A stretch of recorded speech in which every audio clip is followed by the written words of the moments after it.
So, as best as you can, try to quantify for me the extent of improvement that the community will see around this issue once you've completed your work. They won't smell cannabis coming from this facility.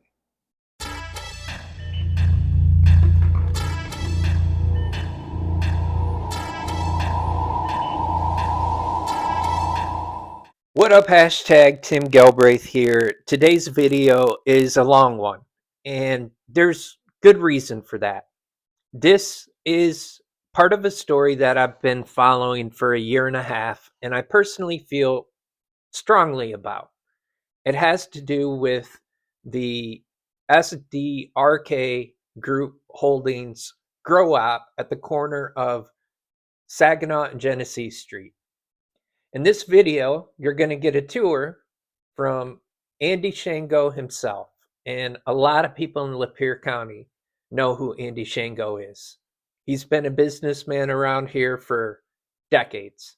And I'm going to give you a little bit of a fact rundown about him in a minute, him and his business.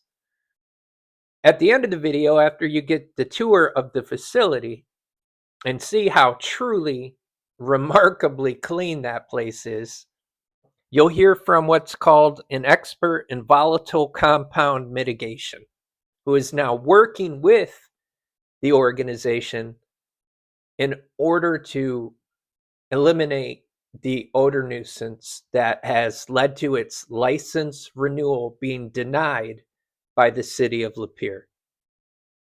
Now, before you meet these gentlemen, I'm going to share some talking points I was provided. And I can attest to many of these personally, because as I've said, I've been following this story for a year and a half, and I've gotten to know the leadership of this company.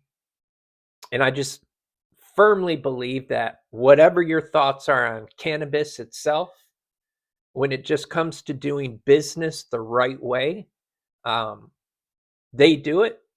SDRK does it. Andy Shango does it. And so too should the city of Lapeer. So before you get the tour and you get the expertise, quickly, let me share some facts. SDRK is local, family owned, and employs 25 to 30 individuals, most of whom reside in Lapeer or surrounding communities. It operates out of the old granary, and it rehabbed a portion of that property that was fast becoming blighted. It's a community-focused organization that donates regularly to local entities and charities like the WWF and CMH. Its managing partner is a member of the Lapeer Optimist Club, and that group has consistently added value to the community. SDRK has followed all requirements, permits, licensing, and inspections required by the city of Lapeer. There's been a concerted effort to close SDRK down due to the occasional odor that is common for this industry. SDRK has, through its own efforts, made great improvements in limiting the occasional odor detected beyond their property.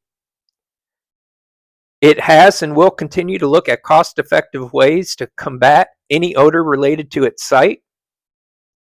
To date, SDRK has spent approximately $200,000 in initiatives and equipment related to odor control, including ozone, a new roof, enhanced carbon filtration, and UV lighting. All odor-related complaints were initiated by 16 different individuals out of a population of 9,000. 76 total complaints were made, just 28 of those verified, 6 citations in 2.5 years. SDRK has not had a complaint or citation issued since November 5th, 2025. It, as part of its continued improvement, has multiple initiatives launching this spring to improve odor-related to their operations, which you will hear about shortly. Declining to renew its license is the most extreme penalty that could be levied. And that is one thing I can definitely personally agree with and attest to. essentially shutting it down for occasional ordinance violations would be unprecedented. Lapeer's city officials have declined any attempts or invitations to partner in a solution, although they share responsibility for zoning and subsequent approvals. And that zoning part, I hit hard when I fight on behalf of SDRK. SDRK fully expects to be treated fairly and will pursue the matter until a reasonable outcome is achieved. So, again, you're going to hear from Andy Shango himself. You're going to get to see him walk through the entire facility. You're going to see these plants being grown. It's really quite interesting, and it is spectacular how clean and well lit it is. I'm shocked, really. I saw it a year and a half ago, but I was shocked at that time. And then you'll hear from the volatile compound expert. I don't remember the exact title. It'll be on the screen. But this is an issue I feel very strongly about for so many reasons. And honestly, I think most people in Lapeer agree with me. But regardless of whether they do or not, you know my opinion. And I hope this video, at the very least, will help you to see why I feel the way that I do. This is Andy Shango, and we are going to tour the grow operation at SDRK on 207 South Saginaw Street to show the people of Lapeer what we are doing, what we do, and then give everybody the experience and the visual they can see in details.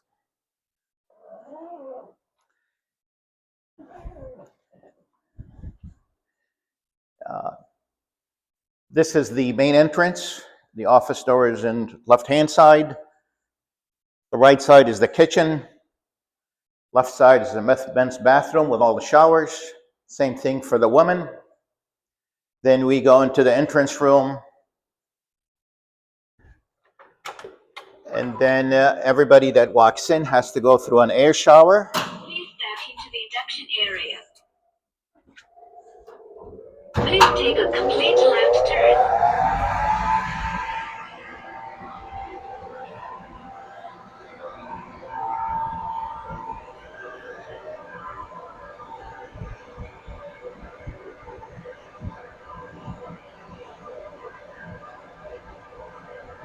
Operation is completed. Please leave soon the vessel.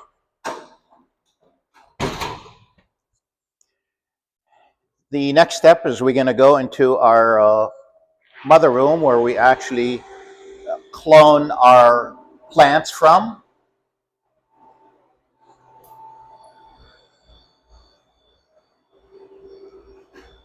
This is where we cut our clones for all our strains.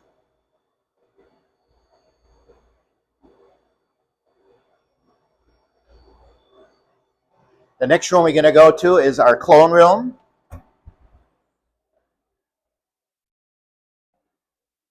Clones will stay here for about 14 to 18 days before they go to the veg room.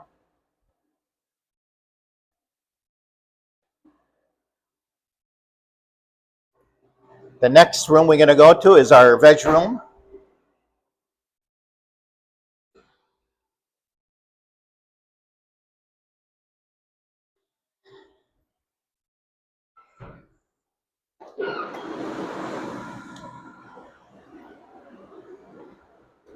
Okay, this one.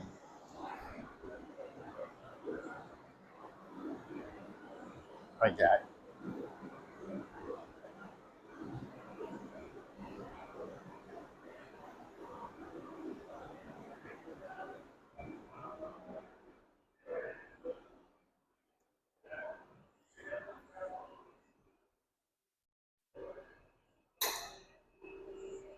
This is our veg room where we moved the clones from. Plants will stay here between 14 to 21 days. Depends on the strains.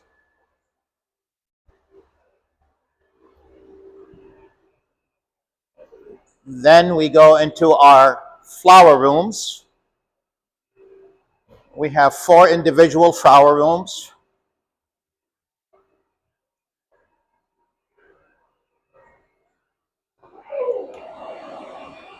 This is flower room number 4.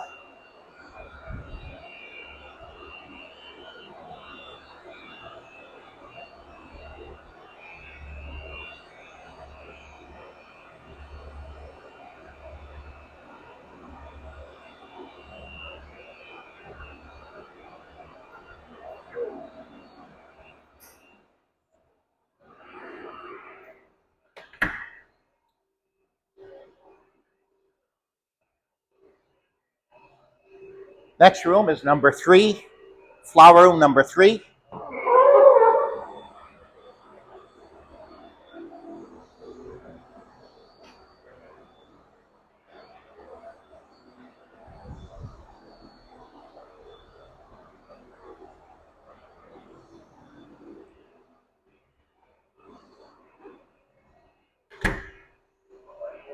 Our next room is number 2.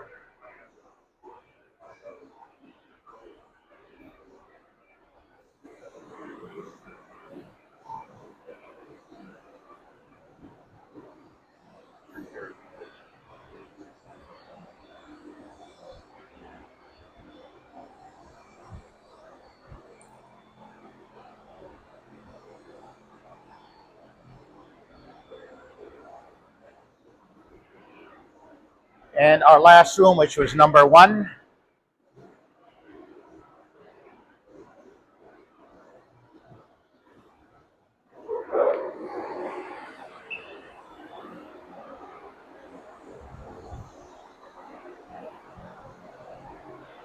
This room is getting close to being harvested. It will be harvested on the 16th.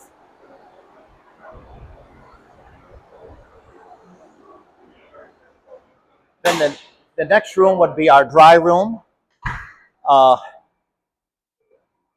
Do we have anything in that dry room? No, it's all got left down today. Okay. Dry rooms are empty, aren't they, Chad? So both the dry room was bucked today, so they're both empty, and they're being cleaned up and then taken care of.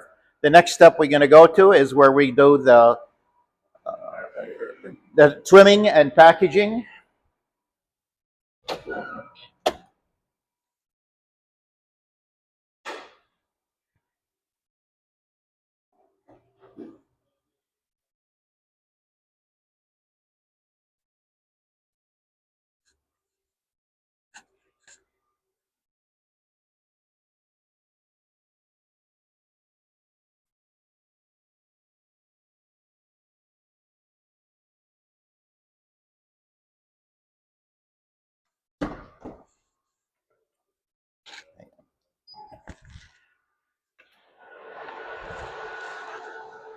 This is where all the trimming is done. Same time, we have the filter system in this place where we do the trimming.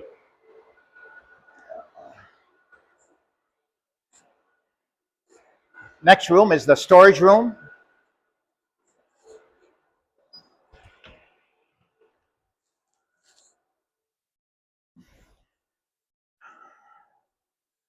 This product on the shelf, it's all been out being tested by the state, so it'll be ready to sell.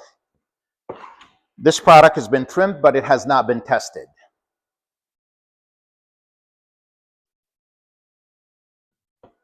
The next room would be our prep room and our shipping room.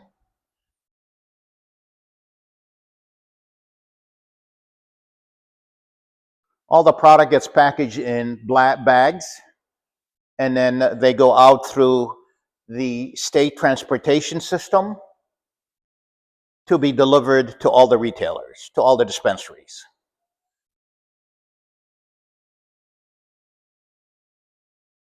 The next room would be where we ship all our product from.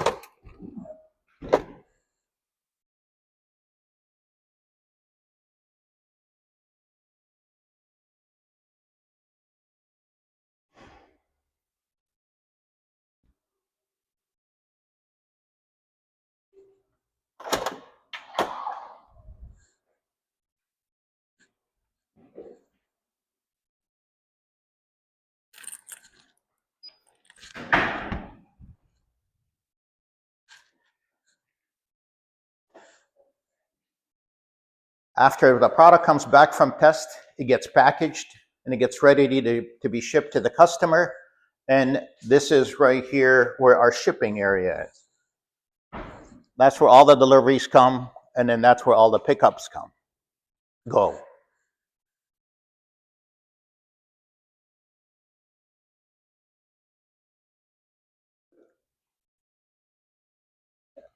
We can look at the power supply if we want to for outside.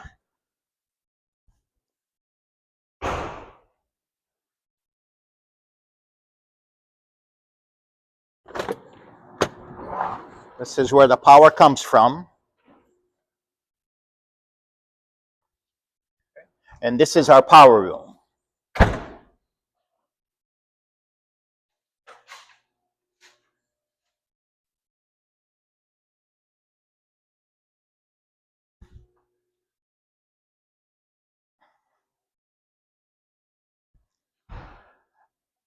All our heating and cooling system is outside, plus our CO2 tank.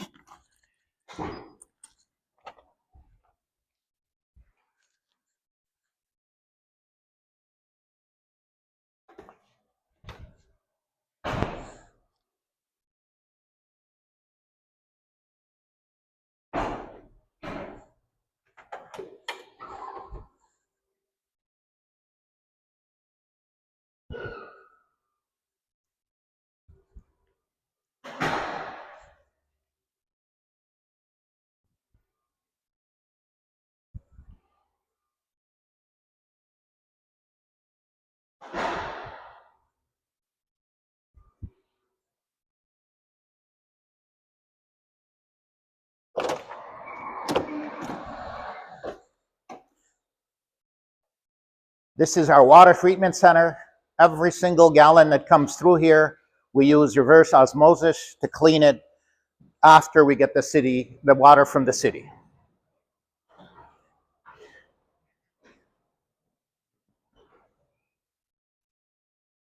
We have installed all brand new plastic curtains on every single door that we have in the system today.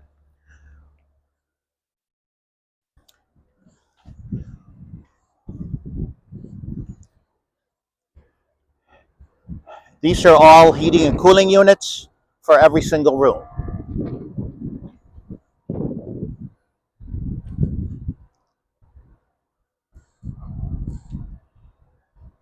The last and the least room that we use, which we are shred room. And this is where we shred all our product after all the plants are done and getting ready to throw out.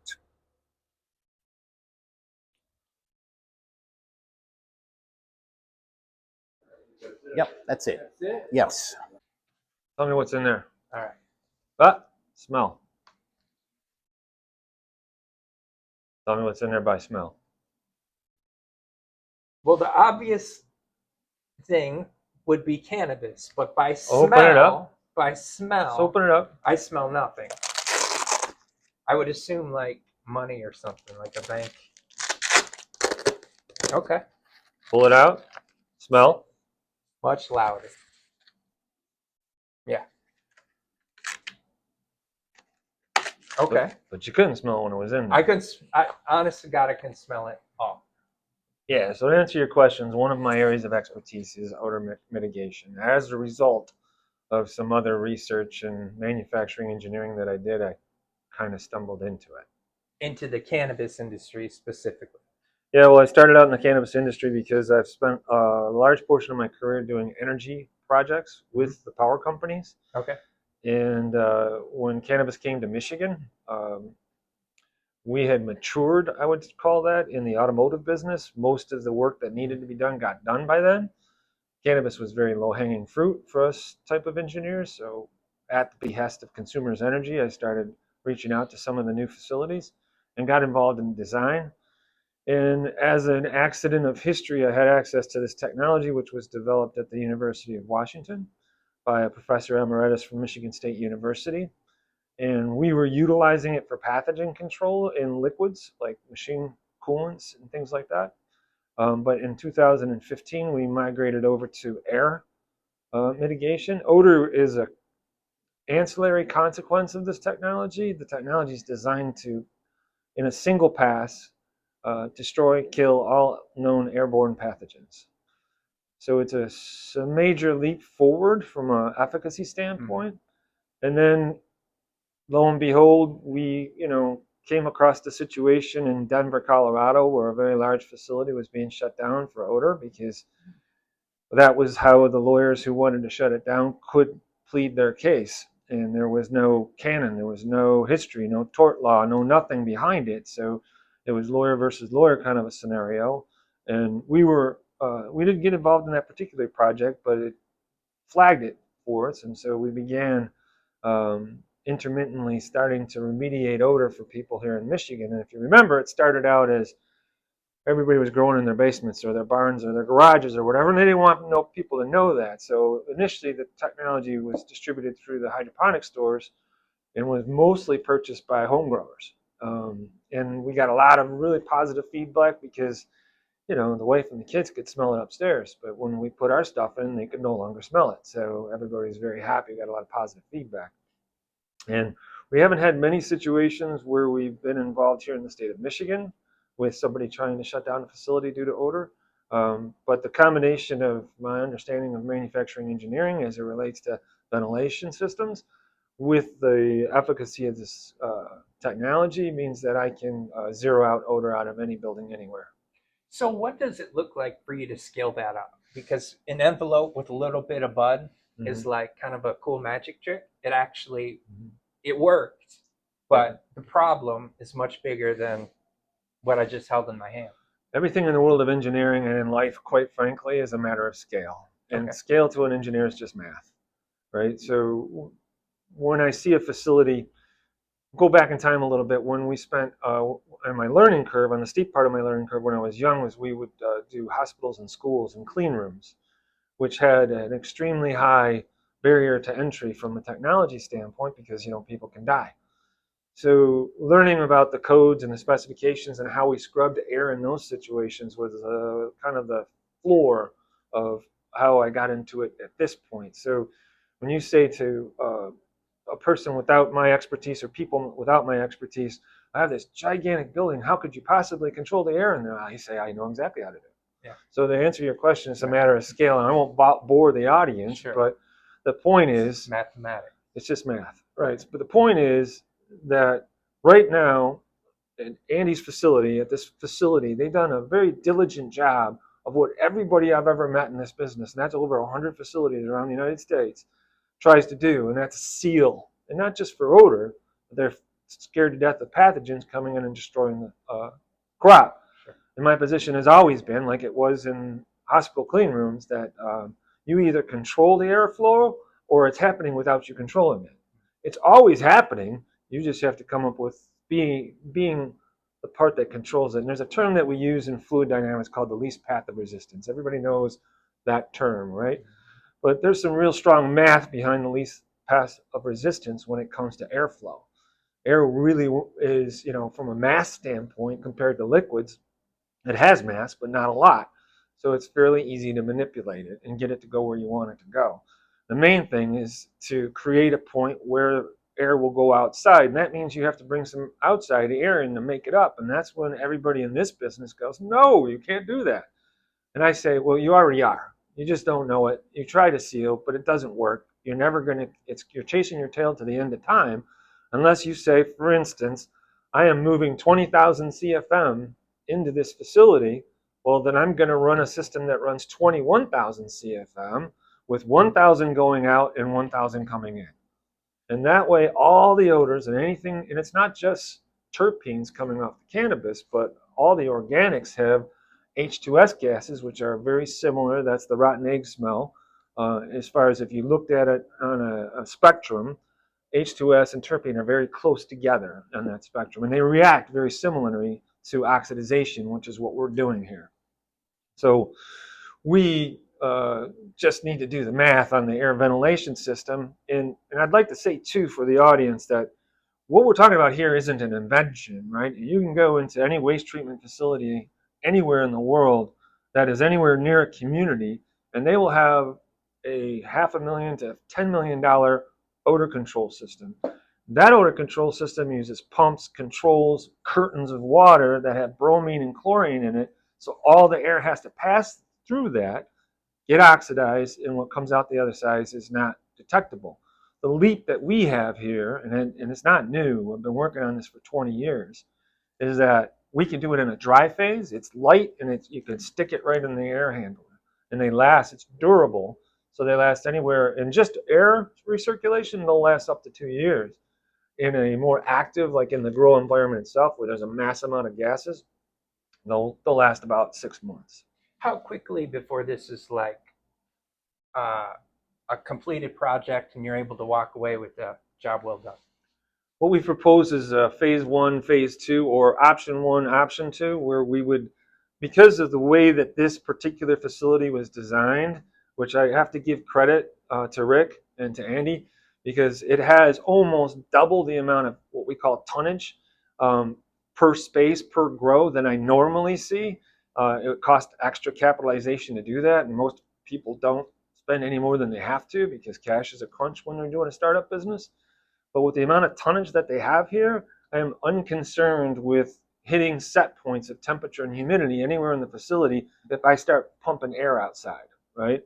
They have plenty to cover that. If they didn't have plenty to cover that, I would have to recommend an additional unit that just conditioned the air, that it was cleaning of the odors and discharging outside. Not only discharging, but bringing in, exchanging one-to-one the air that you change.